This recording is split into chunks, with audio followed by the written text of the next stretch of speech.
Nuestro siguiente ponente magistral, Robert Hofstede, es un viejo conocido para los parameros.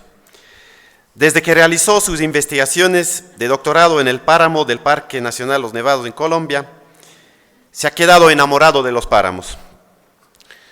Luego hizo trabajo pionero en el proyecto Páramo Ecuador y fue el principal formulador del proyecto Páramo Andino, actualmente en marcha. La vida le llevó a funciones en las que debió compartir la atención con otros ecosistemas, en la UICN, como director del programa de Sudamérica. Pensamos que la persona indicada para hacernos al inicio de este Paramundi un recuento de cómo ha evolucionado en las últimas décadas el trabajo en páramos, cuáles son las grandes tendencias, logros y perspectivas para el manejo de los páramos. Es el tema de nuestro siguiente conferencista, Robert Hofstede.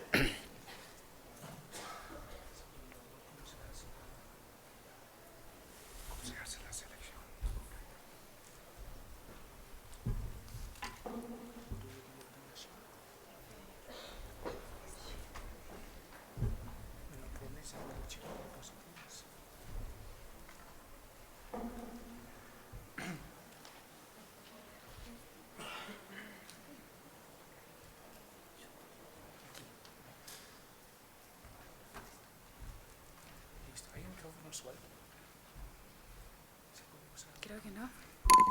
Déjame preguntar.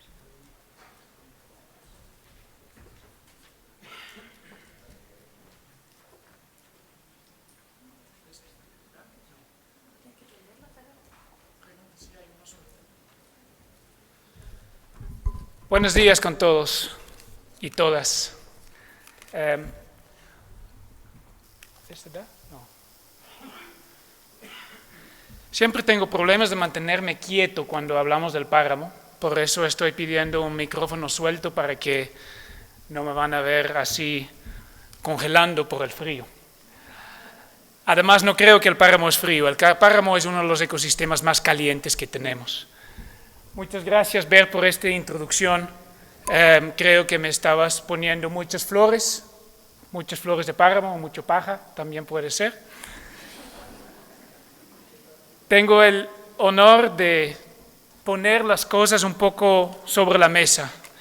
Esta introducción al Congreso no va a ser una introducción académica, no voy a poderles sostener con muchos datos científicos, académicos o de experiencia, pero es más un cuento de lo que ha pasado, qué son las tendencias y con las perspectivas en el manejo del páramo.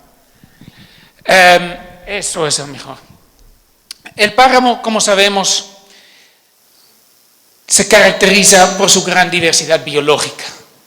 Ahorita Kenyon nos va a hablar mucho más en detalle sobre la diversidad biológica. También la identidad cultural es algo que reconocimos cada vez más.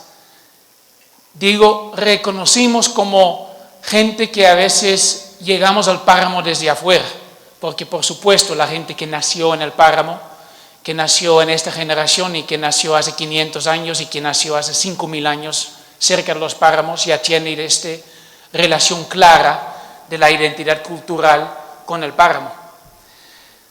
Hace 7 años estuvimos en este mismo espacio en Paipa y en el principio del Congreso también me hicieron hablar y en este momento, creo hace 7 años, todavía no había este reconocimiento completo de la muy fuerte relación de la cultura con la naturaleza en los páramos. Creo que esto en los últimos 7 años es uno de los grandes logros de la población andina, que estamos casados completamente como sociedad con la naturaleza y todas sus implicancias.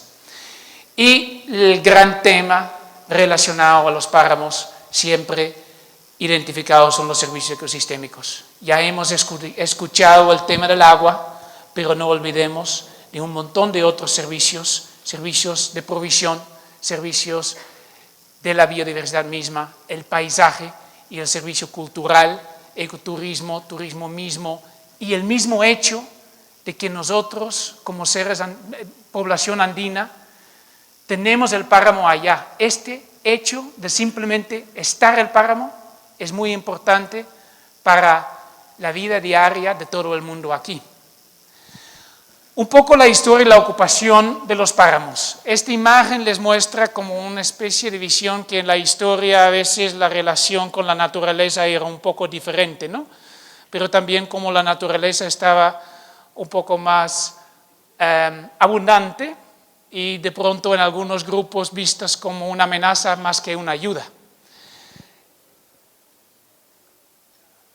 Luego en este congreso hay varias exposiciones excelentes sobre qué fue el uso real de los páramos, inclusive en épocas prehispánicas. Muchas investigaciones están ya un poquito reconociendo qué fue la verdadera importancia. Era una importancia cultural, una importancia mitológico y místico, pero también una importancia directa para muchas poblaciones en ciertas áreas de los Andes que lo utilizaban, de pronto no para grandes cantidades de ganado, camélidos o algo, pero sí lo utilizaban, muy importante, para transporte, para recolección, etc. El gran cambio empezó, como en toda Latinoamérica, cuando empezó la época de la conquista, la colonia. En época de colonia, de pronto, estamos cada vez más entendiendo, fue el primer gran transformación a gran escala de los páramos andinos. Siempre en algunas partes había uso en épocas prehispánicas, pero en la colonia fue un uso deliberado para proveer más que todo lana de borregos, de ovejas, a la madre patria al otro lado del océano.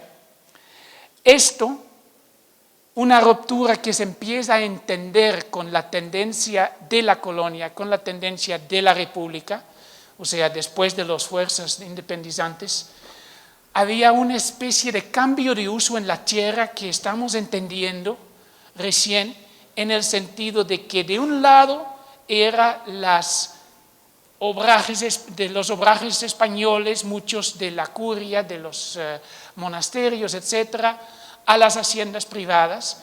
También la subida de la importancia la subida del negocio de lana de Australia en Sudáfrica, etcétera, bajó la importancia de lana desde estos lados, por lo cual había un cambio de la economía globalizadora que había en ese momento, que tenía sus implicancias en el uso del páramo y probablemente en muchas áreas había un uso mucho más extensivo en el siglo XIX que en el siglo XVI y XVII. Pero nuevamente, recién estamos entendiendo esto, pero es importante entender qué estaba pasando antes y qué dio origen al páramo como conocemos ahora. Lo que definitivamente dio mucho origen a la forma como lo conocemos ahora eran las reformas agrarias de los años 60, 70 y algunos 80, que en su forma negativa dio muchos problemas de uso de suelo en la zona alta y una colonización y un avance del límite agrícola por, como fue excelentemente contado por Jorge Jurado ayer, de una inequidad social que levantó a una necesidad de avanzar cada vez más arriba por la imposibilidad de avanzar hacia abajo.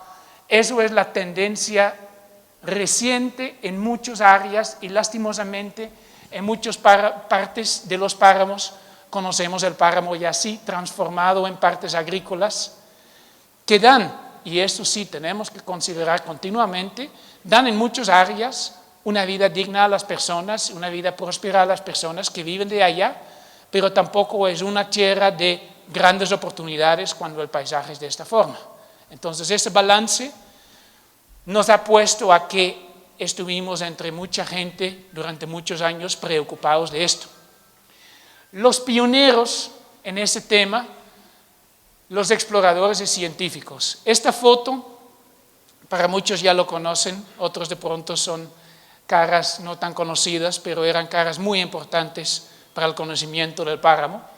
José Catrecasas a la izquierda, que ya no está entre nosotros, y Maximino Monasterio, y realmente eso era en sus...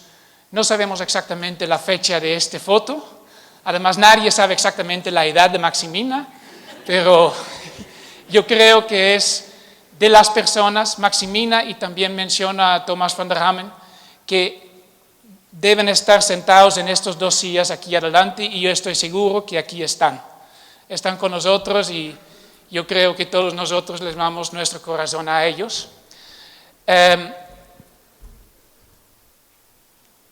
La historia de la investigación empezó con los naturalistas, digamos, en el siglo XVIII, XIX, Mutis, Humboldt, Bonpland, estos que ya reconocieron los páramos y lo pusieron a conocimiento del mundo, pero de un conocimiento muy integral, muy naturalista.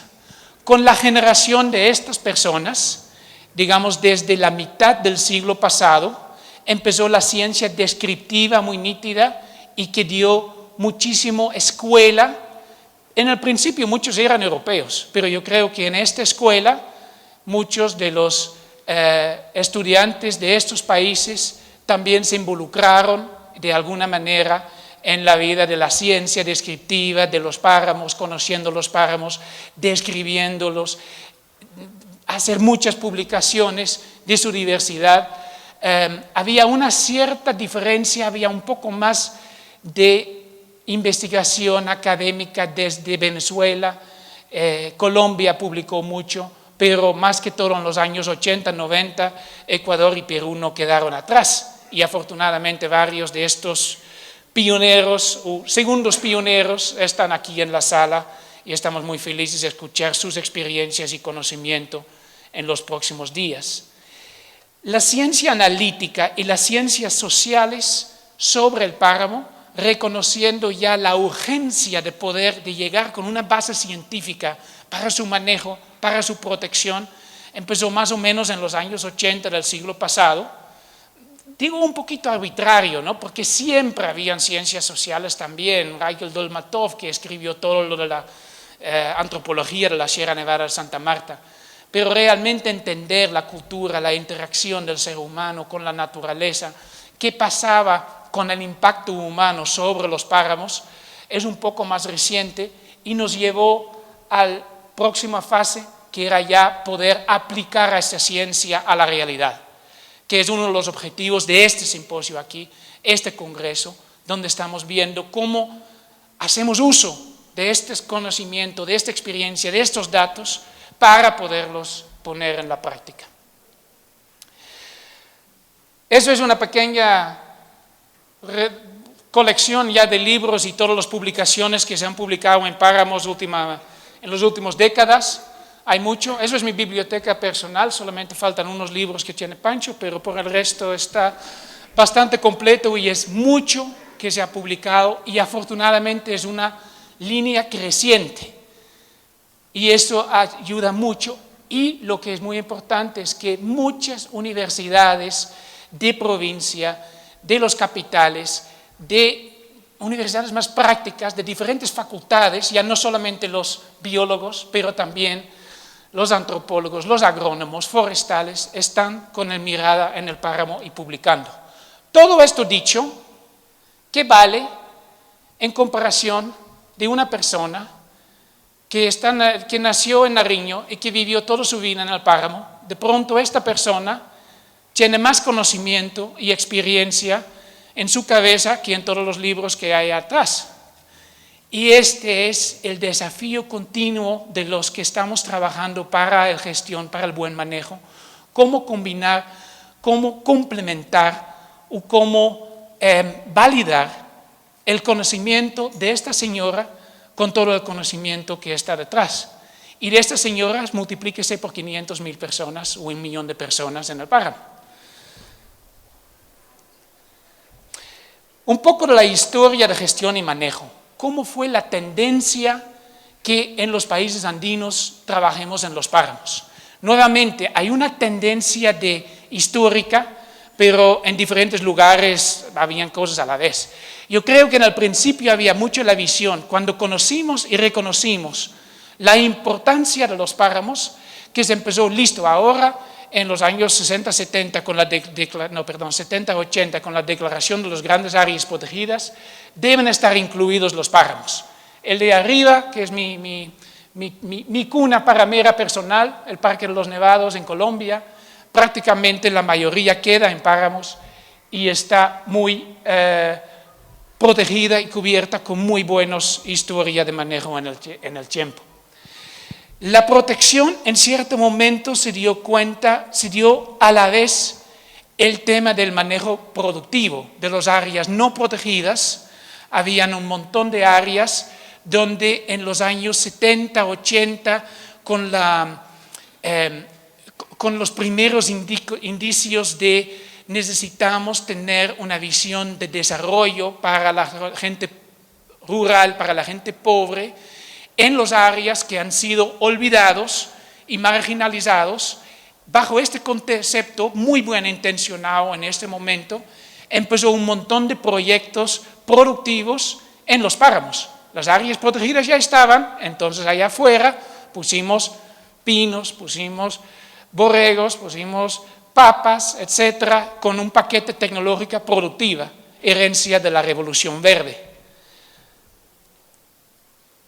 Sin embargo, empezó a evolucionarse una especie de matrimonio ya donde desde la experiencia de organizaciones de apoyo social que antes estaban produciendo el manejo productivo, reconociendo que el manejo productivo en el páramo, en un ecosistema tan frágil, no es tan fácil y se necesita una visión mucho más integral y en base de la conservación de los recursos naturales para poder producir sustentablemente, entre paréntesis siempre pongo la palabra sustentable en el páramo, y empezaron en los años 90 del siglo pasado muchos proyectos locales de conservación. Y aquí donde yo dije que la ciencia exacta fue un poquito más enfatizada, un poquito más historia en Venezuela, en Colombia, esos trabajos locales con comunidades, con ONGs que trabajan en el campo, etcétera, basado en la historia del apoyo al desarrollo, fue un poco más fuerte en Perú, Perú, en Ecuador. Pero la gestión integral, que espero que es la última fase en que se está trabajando ahora, buscando una relación entre la experiencia de conservación netamente, protección, la experiencia de conservación a nivel local con los campesinos, llegando a diferentes niveles entre la comunidad, en la parcela, hasta el país, hasta políticas nacionales, etc. Esta gestión integral, que es algo que estamos buscando, creo, en la última década, es algo que empezó muy fuerte en el Congreso en Paipa hace 7 años, diciendo que tenemos que montarnos todos en un tren para poder llegar entre los diferentes países, Páramos sin Fronteras se llamaba hace 7 años, para cuidar y conservar la vida en las alturas, el lema de este Congreso. La gestión integral fue muy promovido por los diferentes grupos de trabajo. Vamos a tener una sesión especial en este Congreso sobre qué ha pasado con los grupos de trabajo, que hace unos años fue algo muy importante para poder trabajar a diferente nivel, desde el nivel de grupo internacional hasta en grupos locales alrededor del páramo. Algunos, inclusive el grupo internacional, como se integró y su misión fue cumplido por el proyecto Páramo Andino, los grupos locales, conozco lo de Boyacá, conozco el nacional en Ecuador, el local en Riobamba, que siguen funcionando como una especie de búsqueda de esta gestión integral para lograr más que todo la colaboración institucional, donde a veces había organizaciones que reclamaban que nosotros somos los dueños de los páramos. Yo creo que nadie es dueño del páramo, todos somos beneficiarios y guardianes, y hay que trabajar a nivel interinstitucional conjunto para poder conservarlo efectivamente. Otra tendencia, vamos a las tendencias. O sea, eso fue un poco la historia, ¿dónde estamos ahora? ¿Qué son las tendencias? ¿A dónde vamos? Creo que estamos en plena época de descubrimiento del paisaje olvidado. En parte eso pasó por el movimiento indígena, primero local, después ya llevado a niveles nacionales. El típico ejemplo que a mí me llegó mucho al corazón es lo que pasó en el macizo colombiano, un territorio con muchos problemas sociales, con una población indígena desintegrada y muy victimizada por los diferentes conflictos armados que había allá, hasta que un grupo de jóvenes volvió a buscar su identidad indígena y en base a esto, su relación natural con el territorio, con la Pachamama, con su entorno, usando esto plenamente páramo, completamente en el páramo del macizo colombiano, usando esta realidad como una forma de defenderse contra las diferentes presiones de los conflictos que les llegaba. Entonces, esto es una forma como un movimiento indígena con el páramo se está trabajando para la conservación y a la vez para su propia sobrevivencia. Y eso se repite muchas veces y a veces hasta a nivel nacional ha llegado estos movimientos con la lucha del agua, con la lucha contra la minería en Perú, etcétera, etcétera. Ha sido muy importante que este movimiento usó en una forma muy oportuna y buena al territorio y el páramo ha sido excelente para esto. Luego la regulación hídrica, no voy en mucho detalle en esto porque ya hemos tenido una excelente introducción cómo el agua y el páramo está completamente, es casi hablar de la misma cosa en los países andinos. Si hablas del agua, hablas del páramo. Si hablas del páramo, hablas del agua. Eso es la tendencia donde el páramo realmente, el agua le llevó al páramo a los niveles políticos. Si no fue por los indígenas, fue por el agua, pero muchas veces es porque los indígenas también lo llevaban por el agua. La tendencia de comanejo, de cogestión, la tendencia de que hay una realización, se está dando cuenta de que este ecosistema hay diferentes intereses. Tenemos un interés social, cultural de la gente que vive allá y la gente que tiene esto bajo su propiedad. Tenemos el interés global en proteger su biodiversidad. Tenemos el interés nacional o local de la cuenca sobre la protección del agua. Tenemos muchos intereses más. Por eso también se debe manejar con inclusión de los diferentes intereses que se llama prácticamente y con los diferentes actores en una forma comanejada y cogestionada. Nuevamente la colaboración interinstitucional, lo estamos logrando. Si ustedes están viendo la cantidad de logos que están detrás del libro de este congreso, y ningún logo está adelante, si no estoy equivocado. Eso dice todo. Todo el mundo está tratando de montarse en este tren sin que nadie lo está realmente tratando de monopolizar, que está muy bueno. La visión regional y global.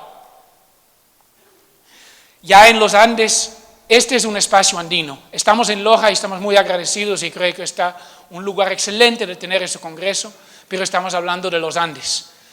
Ya nos olvidemos de las fronteras. Si hablemos de un ecosistema tan estratégico, donde además nace la cuenca Amazonía, no podemos hablar demasiado de fronteras. Claro, en algunos casos sí. Cosas de legislación, incentivos, etcétera, muchas veces son a nivel nacional o incluso subnacional. Pero la visión regional es importante. Y ¿por qué no la visión global? Para chicanear un poco pongo una foto del Monte Kenia en África, que ustedes seguramente saben que es la misma cosa que lo tenemos aquí, en un continente completamente diferente y con una gestión, un cuidado para su manejo, para su conservación, realmente en pañales. Yo creo que este continente puede aprender mucho de nuestras experiencias aquí y de pronto aquí tenemos algo que aprender también de lo que pasa allá en el otro lado del mundo.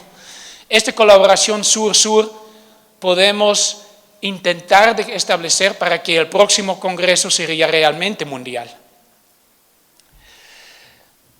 Otra de las tendencias, el enfoque ecosistémico.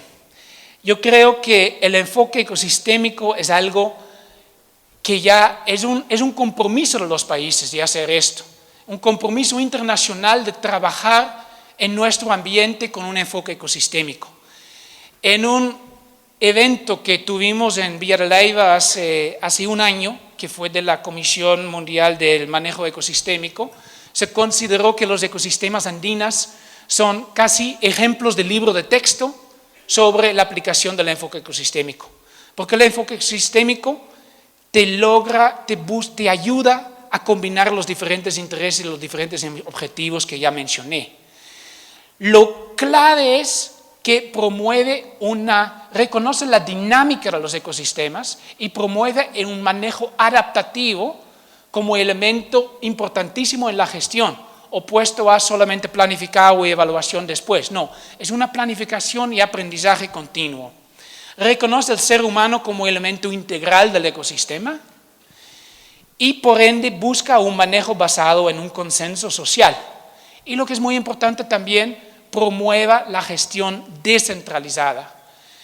Y ayer en la calle ya estuvimos hablando con algunos amigos de entonces en este congreso, ¿por dónde vamos? ¿Qué vamos a decir? ¿Qué finalmente de todo lo que hemos hablado en los últimos años, qué vamos a decir a los que toman las decisiones?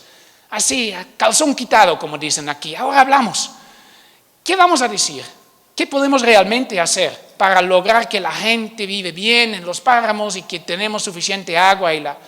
Yo creo que realmente donde más podemos decir es a la gente de los municipios, a la gente de las parroquias, a la gente más descentralizada, porque ahí es donde realmente pueden hacer los cambios.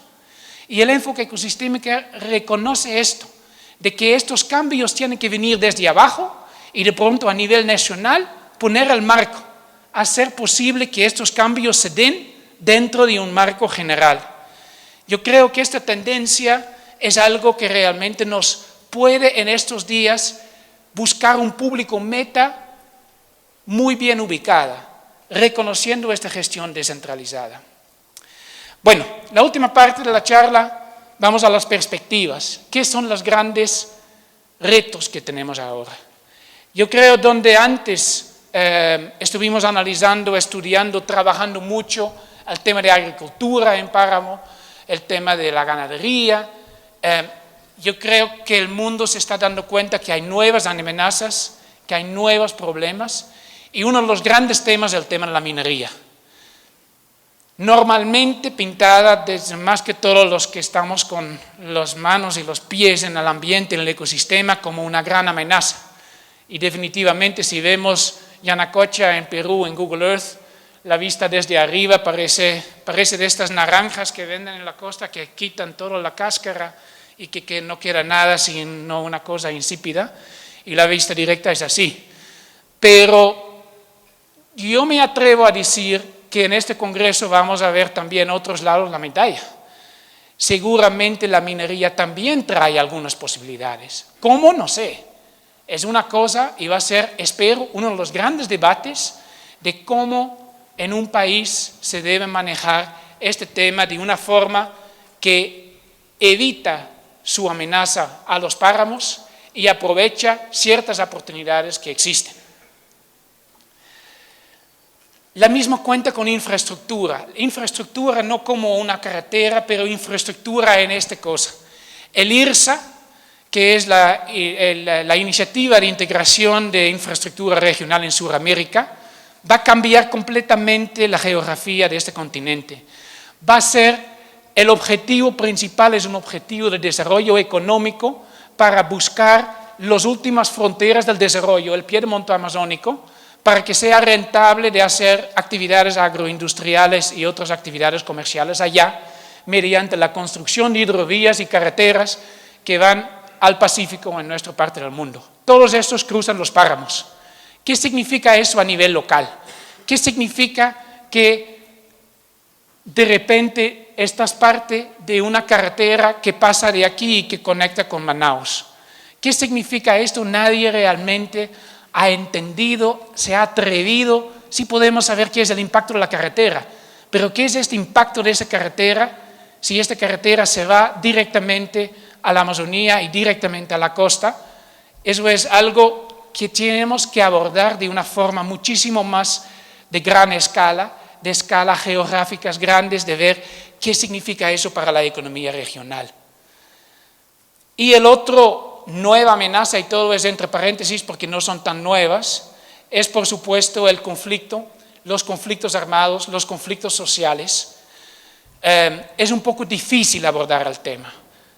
En Colombia, por supuesto, tiene larga historia y larga preocupación por conflictos armados, pero lo que está pasando en estos días en Perú, en la Amazonía Norte, es sobre temas petroleras, mineras, etcétera, que se puede pasar así nomás hacia los páramos también. ¿Qué es la dinámica ambiental de esos conflictos? ¿Entendemos esto? No sé. Lo que sí entendemos cada vez más es que todos los conflictos tienen un fuerte componente ambiental en su origen. Tienen que ver con tenencia de tierra, tienen que ver con control sobre recursos naturales. Pero el impacto no sé. Pero nuevamente, esto también tiene otras caras. Yo no creo que esto es el mensaje que el mundo asocia frecuentemente con las FARC. Entonces, pero hay una relación y hay una ocupación y hay una dimensión que hay que entender y no podemos manejar los páramos sin entender que hay estos conflictos muy relacionados a los páramos. Con este no quería de ninguna forma hacer propaganda por la política ambiental de las FARC, pero de todas maneras hay, siempre como con la minería hay otros cuentos, con el conflicto armado también hay otros lados. El cambio climático seguramente también va a ser uno de los temas más grandes durante este congreso, que quiero poner sobre la mesa solamente muy breve. La vulnerabilidad ecológica, social y económica. El páramo, por fin logramos tener el páramo en una convención internacional en primera plana, que es lo de cambio climático, porque los páramos ya se logró ponerlo juntos con las islas en el Pacífico, etcétera, como los ecosistemas más frágilmente, tanto por su biodiversidad, tanto por sus condiciones sociales, tanto por el impacto económico que puede tener esto cuando desaparecen esos glaciares, cuando se pierde la regulación hídrica de los páramos mismos. ¿Qué pasa con el norte de Perú cuando la Cordillera Blanca se convirtió en una segunda Cordillera Negra? Eso es un impacto económico sin poder medir, pero también tenemos una fuerte posibilidad de adaptación en los páramos. Yo creo que muchos de los esfuerzos que tenemos que hacer en la gestión es buscar esta adaptación basado en el ecosistema mismo. Cómo lograr crear resiliencia para enfrentar el tema de cambio climático. Si todavía existe espacio de mitigación de cambio climático, o sea, capturar CO2, etcétera, lo que fue una de las iniciativas ejecutadas en los páramos ecuatorianos, puede ser el sistema de degradación evitada, puede ser muy promisorio. Lo vamos a analizar en este congreso. Es la penúltima diapositiva, les cuento. Hay compromisos internacionales. Tendemos a pensar en lo ambiental y tenemos una agenda ambiental muy efectiva, muy bien vista a nivel mundial, que es la agenda ambiental de la CAN, que por lo menos cuando la agenda inició, todos los países parameros eran parte de la CAN, pero estoy seguro que aquí, que podemos hablar abiertamente, todavía nos sentemos muy unidos con los venezolanos como país andino, aunque no eran parte formal de la comunidad andina, pero sí son como parte de la comunidad paramera, y esta agenda ambiental es algo que nos pone una visión regional propia del manejo de la biodiversidad, del enfrentamiento del cambio climático y del manejo de recursos hídricos. Las convenciones ambientales internacionales, todos tienen su efecto sobre el páramo y ponen este marco que les mencioné en que podemos manejar, pero a un nivel internacional. Menciono solamente el de Ramsar, porque Ramsar en el 2002 aceptó al páramo como un mosaico de humedales, inició la estrategia de humedales altoandinos, y todo esto resultó en que en los últimos años en todos los países se han declarado sitios Ramsar en el páramo bajo este concepto. Este fue un directo resultado del lobby que inició desde Paipa para llegar hasta allá, y esto sigue en marcha y nuevamente es un tema que vamos a ver aquí en el Congreso con 2 mesas de trabajo. Los objetivos de desarrollo del milenio, compromisos sobre acceso y distribución de beneficios, la Declaración de Naciones Unidas sobre pueblos indígenas. ¿Por qué menciono eso si no tienen que ver nada con el páramo? ¿O sí tienen que ver mucho? Yo creo que mucho, porque muchas veces estos objetivos grandes son compromisos de Cancillería, son compromisos del Estado, que son al fin del cuento más orgánico que los propios compromisos internacionales ambientales. Si en el CBD hay en la Convención de Diversidad Biológica el compromiso de proteger la biodiversidad, los objetivos de desarrollo del milenio dicen otra cosa, que tenemos que ir a luchar a la pobreza. Acceso y distribución de beneficios y la Declaración de Naciones Unidas de los Pueblos Indígenas dicen que tenemos que respetar la propiedad de tierra, la territorialidad de los pueblos indígenas y la distribución de beneficios. Esas son cosas que ponen un marco determinante sobre la forma como manejemos la biodiversidad. Esas son cosas donde, por ejemplo, el manejo del agua, de acuerdo a la Declaración de Naciones Unidas, ni siquiera puede ser privatizada. De ley debe ser una cosa de derecho humano. El acceso a la distribución de beneficios tendrá importantísimas implicaciones si vamos a entrar en esquemas de manejo de carbono, por ejemplo. Solamente los menciono porque seguramente en este congreso, así al final, donde vemos qué políticas promover, qué mensajes decir a los municipios, a los presidentes, a los ministros y a los cabildos, hay que tomar esas cosas en cuenta porque están allá y en otras salas, en otros congresos, en otras convenciones de pronto mucho más grandes, están poniendo esto alto en la agenda. Quiero terminar con esta perspectiva y con esta charla diciendo que finalmente después en este congreso, donde hablamos de la diversidad, hablamos de la historia, hablamos de la gente, hablamos del impacto de diferentes usos, hablamos de las amenazas, hablamos de las formas de gestión, tenemos que llegar con una política. Y no una política en el sentido de que una ley o algo, de pronto eso también, pero esos son los instrumentos. La política es qué es el consenso, qué es el compromiso que todos y todas hacemos para el páramo. Simplemente me atrevo a título personal, porque estoy, como dijo Bert, en 20 años trabajando en páramos ya, primero como estudiante, luego trabajando en conservación directa. En los últimos años, gracias a la UICN, estuve tratando de hacer un poco de política. Creo que algo podemos decir aquí. Yo creo que lo básico es el compromiso que necesitamos todos, traducirlo en la política, es ya no podemos perder ni 1 metro más de páramo. Ya, lo que tenemos, cuidémoslo, no perder ni 1 metro más. Eso es un atentado a la humanidad y a la naturaleza de buscar, de convertir 1 metro más de páramo. Y tenemos que a la vez manejar muy bien lo que todavía tenemos. Son principios muy básicos de una política. Respetar esa dimensión social, este conocimiento tradicional, ese derecho a vivir en un ecosistema hermoso, este derecho de desarrollar su vida en una forma sustentable y sustentada. Y tenemos que buscar la forma donde este desarrollo de vida se puede hacer y qué áreas deben ser más ubicados para otros objetivos o objetivos asociados como la protección globalmente importante de la biodiversidad. Este básico es la zonificación, donde con el lema de se debe proteger donde se debe y se puede usar en otras áreas, pero siempre y cuando que sea bien de bajo impacto. Y como último y lo más importante mensaje de esto es, ejecútese y cúmplese, porque tenemos muchas políticas que terminan con esto y como que estas 2 palabras nunca se ejecuten.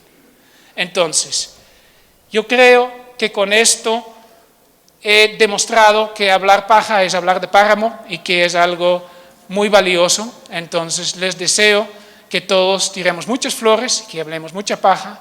Entonces, Machicuna, Yupaychani, muchas gracias a todo el mundo y un muy buen congreso.